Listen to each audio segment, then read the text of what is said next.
ঠিক আছে ভাই, ডাটা আছে, এখন ডাটাগুলো এখন স্ক্রিনের ভিতরে রেন্ডার করতে হবে, ওইটার ব্যবস্থা এখন করতে হবে। স্ক্রিনের ভিতরে জাস্ট হোম লেখাটা আছে, এখন এটা করতে যা মাথা গুলাইতে হবে। যাই হোক, আমি খুব সিম্পল ভাবে এখন আমাদের এই ডাটাগুলোকে আমাদের স্ক্রিনে রেন্ডার করতে চাই, এবং আমরা যদি আমাদের কোডের দিকে তাকাই তাহলে আমাদের কোড অলরেডি অনেক বড় হয়ে গেছে, অ্যান্ড আমি এখানেই সকল জিনিস করতে চাই না। সো এই কারণে আমি আলাদা একটা কম্পোনেন্টকে তৈরি করে নিব, যেটার ভেতরে আমি আমাদের এই ডাটাগুলোকে পাঠিয়ে দিতে পারি, তারপর সেই কম্পোনেন্টের ভেতরে প্রত্যেকটা ড্রিঙ্ককে আমরা রেন্ডার করতে পারি। সো এই জন্য আমি কম্পোনেন্টস ফোল্ডারের ভেতরে চলে আসব, এবং এখানে আমি নতুন একটা ফাইলকে তৈরি করব, যেটার নাম দিব আমি ককটেইল list.jsx, এবং আমি এখানে টাইপ করব RAHC। I am very tired. আমার কথা দিয়ে যদি আপনারা না বুঝে থাকেন তাহলে আই এম ভেরি টায়ার্ড বয়েস।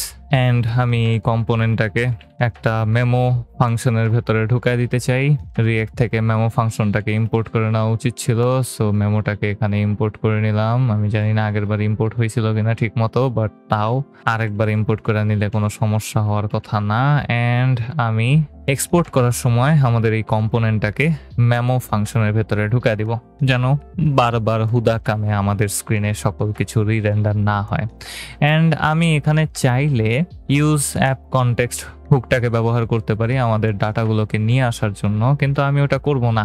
আমি ডাইরেক্টলি প্রপার্টি আকারে পাঠিয়ে দিব, অত বড় লাইন লেখার কোনো দরকার নেই। সো আমি এখান থেকে আমাদের ককটেলস গুলোকে প্রপার্টি আকারে নিয়ে নিতে চাই। তো আমাদের প্যারামিটার আমি ডিস্ট্রাকচার করে নেব ককটেলসকে, অ্যান্ড এখন আমি আমাদের এই কম্পোনেন্টে আমাদের ককটেলস লিস্টটাকে ব্যবহার করতে পারি। সো আমি একটু home.jsx এ চলে আসবো, এবং home.jsx এ এসে এখানে ডিভ ট্যাগের ভেতরে আমাদের ককটেলস কম্পোনেন্টটাকে রেন্ডার করতে পারি। সো ককটেলস কম্পোনেন্টটাকে এখানে খুব সুন্দরভাবে আমি রেন্ডার করে দিব, এবং এটার ভেতরে প্রপার্টি আকারে পাঠিয়ে দিব ককটেল গুলাকে।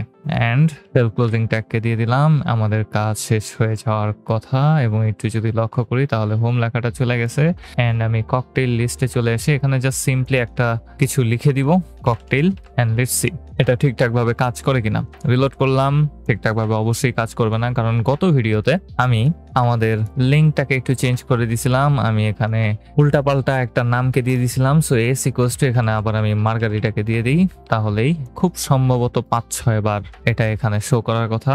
5-6 বার শো করবে না, কারণ আমি একটা গাধা, বুঝলেন ভাই।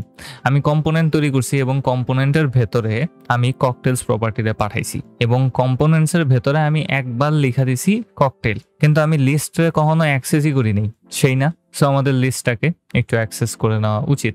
সো এই জন্য আমি আমাদের প্রপার্টি থেকে ককটেলসটাকে নিয়ে নিতেছি, এবং এখানে আমি সেটাকে রেন্ডার করব। সো ককটেলস ডট ম্যাপ মেথডকে ব্যবহার করব। আমি প্রত্যেকটা ককটেলকে এখানে পাওয়া যাব, অ্যান্ড প্রত্যেকটা ককটেলের আইডিও আমরা ককটেলস এর মাধ্যমে পাওয়া যেতেছি। সো এখানে জাস্ট ককটেল লেখাই উচিত ছিল, আমি এস দিছি একটা, যেটা পরবর্তীতে ঝামেলা করতে পারে। সো আমরা এখন এই ফাংশনের ভেতরে সিম্পলি রিটার্ন করে দিতে পারি আমাদের ককটেলের নেমটাকে। সো এখানে একটা ডিভ ট্যাগকে নিয়ে নিব, এটার জন্য একটা কি প্রপার্টিকে পাস করতে হবে, যেটার ভেতরে থাকবে ককটেল ডট আইডিটা, অ্যান্ড ডিভ ট্যাগের ভেতরে আমি নেমটাকে রেন্ডার করতে চাই। So cocktail dot name. And এখন একটু লক্ষ্য করে দেখবো যে হ্যাঁ, এটা ঠিকঠাক ভাবে এখন কাজ করতেছে। অ্যান্ড এটা একটা বেস্ট প্র্যাকটিস। যখন আপনি একটা লিস্টকে আপনার স্ক্রিনে রেন্ডার করবেন, তখন সেই লিস্টের আইটেমগুলাকে আপনি আলাদা একটা কম্পোনেন্ট নিয়ে সেখানে রেন্ডার করবেন। এই ক্ষেত্রে আমি আমাদের ককটেলস অ্যারের ভেতর দিয়ে ম্যাপ মেথডটাকে চালাইতেছি, এবং সেখান থেকে আমরা সকল ডিটেলসগুলো নিতেছি, এবং দেখতে না দেখতেই আমাদের কোডটা খুব মেসি হয়ে যাবে। তো এই ক্ষেত্রে আমি কি করতে পারি, আমরা প্রত্যেকটা ককটেলের জন্য আলাদা একটা কম্পোনেন্ট বানাবো, যেখানে আলাদা স্টাইলিং থাকবে। এবং আমরা দেখতেই পারতেছি যে আমাদের রেফারেন্স প্রজেক্টে নর্মালি প্রতি রোতে 3টা করে আইটেম থাকবে, এবং আমি যদি রোগুলাকে ছোট করে দেই, আমাদের স্ক্রিনটাকে ছোট করে দেই, তাহলে দেখব আমাদের প্রতি রোতে একটা করে ড্রিঙ্ক আছে। সো সেই জন্য আমি আমাদের এই ককটেল লিস্টের যে ডিভ ট্যাগটা আছে সেটার জন্য রো ক্লাস নেমটাকে দিয়ে দিতে পারি। অ্যান্ড আমি যদি একটু চেক করি, কোনো ধরনের চেঞ্জেস আপাতত আমি দেখতে পারবো না। অ্যান্ড আমি আলাদা আলাদা ককটেলের জন্য এখন আলাদা একটা কম্পোনেন্টকে নিয়ে নিতে পারি, যেটার নাম দিব আমি simply cocktail item. So cocktail item dot JSX RAFCE and এটার ভেতরে আমি আপাতত লিখে দিলাম ককটেইল অ্যান্ড এটাকে অবশ্যই মেমোয়াইজ করে দিব। সো ডিফল্টের পর মেমো ফাংশনটাকে এখানে দিয়ে দিতে পারি অ্যান্ড ব্রেকেটের ভেতরে ককটেল আইটেমটাকে কাট করে জাস্ট ঢুকা দিব। সো মেমোর ভেতরে এটাকে পেস্ট করে দিলাম। সবকিছু একটু ঠিক করে নেই অ্যান্ড আমি এখন আমাদের এই ককটেল লিস্টে আমাদের এই কম্পোনেন্টটাকে নিয়ে আসতে পারি এবং এই কম্পোনেন্টে প্রপার্টি আকারে আমি আমাদের সিঙ্গেল ককটেল আইটেমটাকে পাঠিয়ে দিতে পারি। সো এখানে খুব সুন্দরভাবে আমি ককটেল আইটেম কম্পোনেন্টটাকে নিয়ে আসবো এবং এটার ভেতরে আমি পুরো ককটেলটাকে স্প্রেড অপারেটরের মাধ্যমে স্প্রেড করে দিব অ্যান্ড একটা সেলফ ক্লোজিং ট্যাগ দিয়ে দিতে পারি এখানে। অ্যান্ড আপনারা যদি একটু লক্ষ্য করেন, যেহেতু আমরা ডাইরেক্টলি এখানে আমাদের ককটেল আইটেম কম্পোনেন্টটাকে রেন্ডার করতেছি, সেহেতু এই ডিভ ট্যাগের কোনো দরকার আমার এখানে নাই। আমি রিটার্ন স্টেটমেন্টের পর ডাইরেক্টলি আমাদের ককটেল আইটেম কম্পোনেন্টটাকেই পাঠিয়ে দিতে পারি এবং এটার জন্য একটা কি প্রপার্টিকে অ্যাড করতে হবে, যেটার ভেতরে আমি ককটেল ডট আইডিটাকে দিয়ে দিব। অ্যান্ড আমাদের কাছে স্ক্রিনে আমরা কয়বার ককটেল দেখতে পারতেছি? 6বার ককটেল দেখতে পারতেছি। তার মানে আমাদের কাছে 6টা আলাদা আলাদা ককটেল আছে। অ্যান্ড আমি এখন ককটেল আইটেমে গিয়ে আমাদের প্রত্যেকটা ককটেলের জন্য স্টাইলিং গুলাকে অ্যাড করতে পারি। তো এই ক্ষেত্রে ডিস্ট্রাকচার করে নিতে হবে সকল ডাটাগুলাকে, যেহেতু আমি প্রপার্টি আকারে পাঠিয়ে দিছি স্প্রেড অপারেটরের মাধ্যমে, সেহেতু আমি পাবো আইডিটাকে, আমি পাবো নেমটাকে, আমি পাবো ইমেজগুলাকে, ক্যাটাগরিকে, অ্যালকোহলিক কিনা সেটাও পাবো। সোহলিক বানান কি পারবো আমি? হ্যাঁ, পারার কথা, বানান পারি নাই, পারছি এখন অ্যালকোহলিক কিনা, এবং সাথে সাথে কোন ধরনের গ্লাস দরকার পড়বে সেটাও আমরা আমাদের প্যারামিটারে ডিস্ট্রাকচার করে নিলাম। অ্যান্ড সিম্পলি এখন আমরা জেএসএক্স কোড লিখে ফেলতে পারি। সো সবার বাইরের ডিভের জন্য আমি কিছু ক্লাস নেমকে অ্যাড করব। I am so tired man. আজকে এটা 3 নাম্বার ভিডিও, সারাদিন ধরে কাজ করতেছি, জাস্ট খুবই টায়ার্ড হয়ে আছি। সো আমার কথায় যদি একেবারে কোনো রসকস না পান তাহলে মাইন্ড করেন না ভাই। আমি জানি প্রতি ভিডিওতে আমি অনেক বেশি পেতাল পারি, কিন্তু এই ভিডিওতে I am just so tired in this video. যাই হোক, আমি চেষ্টা করব ভিডিওটাকে বেশি পরিমাণে বোরিং না করার। তো এই ক্ষেত্রে আমি কিছু ক্লাস নেম অ্যাড করে দিব। প্রথমটা হবে col.md.4 এবং আমি ডট বলছি col-md-4 এবং এই ক্লাস দ্বারা আমি বুঝাইতেছি যে ভাই পুরা স্ক্রিনটাকে 12/4 ভাগে ভাগ করো। 12 divided by 4 is equals to হবে 3 এবং আমাদের স্ক্রিনটা পুরা 3 ভাগে ভাগ হয়ে যাবে। এবং যেহেতু আমরা ককটেল লিস্টকে একটা রো ক্লাস নেম দিয়ে দিছি, সেহেতু প্রতিটা রোতে এখন থেকে 3টা করে আইটেম রেন্ডার হবে, যদি স্ক্রিন সাইজ মিডিয়ামের থেকে বেশি হয় তাহলে। এবং আমি প্রত্যেকটার জন্য মার্জিন দিয়ে দিতে চাই, মার্জিন বটম 4 দিয়ে দিলাম। অ্যান্ড এখন আমি বাকি কাজটুকুকে করতে পারি। আমি যদি একটু আমাদের স্টাইলিং এর দিকে লক্ষ্য করি, তাহলে এখানে প্রত্যেকটা আইটেম হচ্ছে এক একটা কার্ড। সো আমি এখানে একটা ডিভ ট্যাগকে নিয়ে নিব। ডিভ ট্যাগের জন্য কিছু লেখা দরকার ছিল, আমি ডিভ ট্যাগের জন্য কিছু লিখতে পারতেছি না, লিখছি।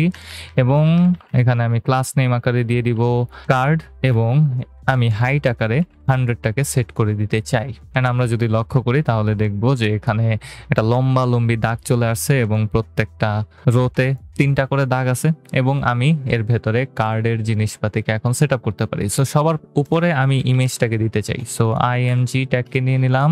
ইমেজের সোর্স হবে ইমেজটা, যেটা আমরা প্রপার্টি আকারে পাইতেছি। সো ইমেজটাকে এখানে দিয়ে দিলাম।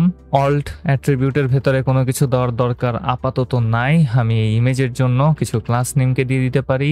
প্রথমত এটার ক্লাস নেম হবে কার্ড ইমেজ টপ, তাহলে আমাদের ইমেজটা সবসময় কার্ডের একেবারে উপরে থাকবে এবং তার নিচে আমি ইনফরমেশন গুলোকে শো করতে চাই। সো একটা ডিভ ট্যাগকে নিয়ে নিব এবং এটার ভেতরে একটা ক্লাস নেম দিয়ে বলে দিব যে ভাই এর ভেতরে থাকবে কার্ড বডি, মানে বডির ইনফরমেশন গুলা, নেম, তারপরে আলাদা আলাদা আরো যে সকল জিনিস আছে সেগুলা।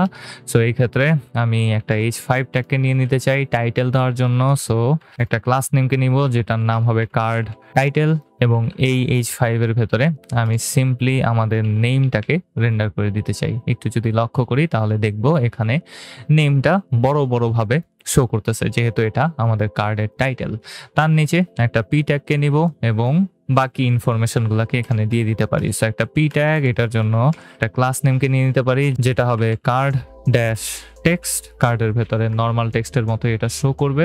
এবং আমি সবার প্রথমে কি করছিলাম, এখানে ক্যাটাগরি, তারপর টাইপ, তারপর গ্লাস। ক্যাটাগরিটা একটু বোল্ড ছিল, সো এখানে একটা বি ট্যাগ ব্যবহার করতে হবে। তো পি ট্যাগের ভেতরে এখানে একটা স্ট্রং ট্যাগকে নিয়ে নিব, যেটার ভেতরে লেখা থাকবে ক্যাটাগরি, তারপর একটা কোলন, এবং তারপরে রেন্ডার হবে আমাদের ক্যাটাগরিটা। সো ক্যাটাগরিটা এখানে দিয়ে দিলাম। আমি সবসময় ক্যাটাগরিকে ক্যাটাগরি বলে মনে রাখি, আমার মনে থাকে না বানান, এই কারণে যেহেতু ক্যাটাগরি বানান CATE দিয়ে, ক্যাটাগরি বললে সবসময় মনে থাকে, এই কারণে এইভাবে মনে রাখি। উইয়ার্ড মনে হইতে পারে জিনিসটা, আমি উইয়ার্ড ভাই, আমি অন্য লেভেলের উইয়ার্ড। যাই হোক, পি ট্যাগটাকে এখান থেকে কাট করে নিব, সরি কপি করে নিব, পেস্ট করব। এখন জাস্ট চেঞ্জ করতে হবে। সো কি কি ছিল, ক্যাটাগরি, টাইপ, গ্লাস, মনে থাকলে হইছে। তো ক্যাটাগরির বদলে সেকেন্ড বার হবে টাইপ, TYPE, এবং এই জায়গায় আমি রেন্ডার করব অ্যালকোহলিক কিনা সেটাকে। সো অ্যালকোহলিক প্রপার্টিটা এখানে রেন্ডার করে দিলাম, এবং ফাইনালি ক্যাটাগরির জায়গাতে আমি গ্লাসকে দিয়ে দিতে পারি। গ্লাসের জিটা বড় হাতের হবে, এবং ক্যাটাগরি এখান থেকে সরায় দিয়ে রেন্ডার করে দেব গ্লাস প্রপার্টিটাকে। অ্যান্ড একটু যদি লক্ষ্য করি তাহলে দেখতে পারবো আমাদের স্ক্রিনে খুব সুন্দরভাবে আমাদের ফেচ করা ড্রিঙ্কগুলোর ছোটখাটো এক একটা ইন্ট্রোডাকশন রেন্ডার হয়ে গেছে। অ্যান্ড একটা জিনিসই এখন বাকি থাকবে, সেটা হচ্ছে এই ডিটেলস বাটনটা। এবং ডিটেলস বাটনটার জন্য আমি পি ট্যাগের ঠিক নিচে একটা লিঙ্ক কম্পোনেন্টকে নিয়ে নিতে পারি, যেটা আমাদেরকে নিয়ে যাবে আমাদের এক একটা সিঙ্গেল ককটেলের ডিটেলস পেজে। সো এই ক্ষেত্রে আমি যদি একটু app.jsx এ ফেরত আসি, তাহলে প্রত্যেকটা সিঙ্গেল ককটেলের জন্য পাথটা কি ছিল, একটা ডাইনামিক পাথ ছিল। সো আইডিটা ডাইনামিক্যালি পাঠাইতে হবে আমাদের। সো এই ক্ষেত্রে অবশ্যই আমাদের জাভাস্ক্রিপ্ট টেমপ্লেটিংকে ব্যবহার করতে হবে। আমি ককটেল/আইডিটা এখান থেকে কপি করে নিলাম, অ্যান্ড আমি ককটেল আইটেমে ফেরত আসবো, এবং এখানে যেহেতু একটা এক্সপ্রেশন নিয়ে নিছি, একটা ব্যাকটিক দিতে হবে। আমি ককটেল/কোলন আইডিটাকে এখানে পেস্ট করে দিলাম, এবং কোলন আইডির জায়গাতে আমি একটা $সাইন এক্সপ্রেশন এবং আমাদের প্রপার্টি আকারে যে আইডিটা আমরা পাইলাম সেটাকে এখন পাঠায় দিতে পারি। লিঙ্ক ট্যাগটাকে আমি এখানে ক্লোজ করে দিব, সেলফ ক্লোজিং ট্যাগ দিছি ভুল করে, এখানে লেখা থাকবে ডিটেলস। সো আমি এখানে ডিটেলসটা লিখে দিলাম, অ্যান্ড এখন আমি লিঙ্ক ট্যাগটাকে এখানে ক্লোজ করে দিতে পারি। লিঙ্ক ট্যাগটাকে ক্লোজ করে দিলাম, একটু যদি ওয়েট করি তাহলে দেখতে পারবো যে এখানে ডিটেলস লেখাটা চলে আসছে। লিঙ্কের জন্য কিছু ক্লাস নেম অ্যাড করা উচিত ছিল। সো ক্লাস নেমে আমি এটাকে একটা বাটন করে দিব, এবং বাটন ড্যাশ প্রাইমারি ক্লাস নেমটাকে এখানে দিয়ে দিলাম।